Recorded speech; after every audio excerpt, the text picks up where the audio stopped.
Une partie des maires de toute la France en colère en cause la proposition de loi sur la modification du scrutin municipal pour les communes de moins de 1000 habitants.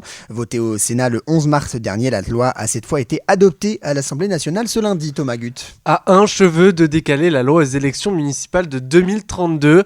L'amendement est validé, mais c'était sans compter sur l'action du gouvernement. Le texte s'appliquera bien pour le scrutin de l'an prochain pour les communes de moins de 1000 habitants. C'est tout simplement incompréhensible pour Paul Bureau, maire de Belvédère dans les Alpes-Maritimes. Je suis farouchement contre le fait que ça soit voté 9 mois avant les élections municipales.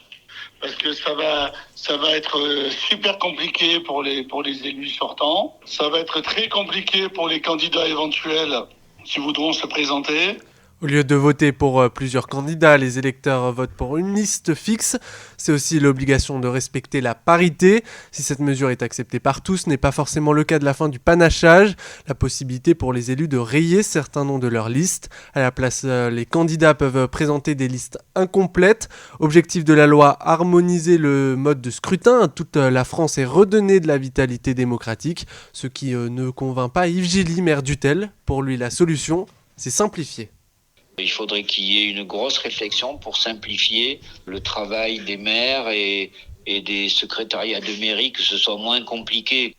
Mais les élus et les candidats vont tout de même devoir se conformer à la loi à 11 mois des élections municipales. Cela concerne plus de 25 000 communes en France.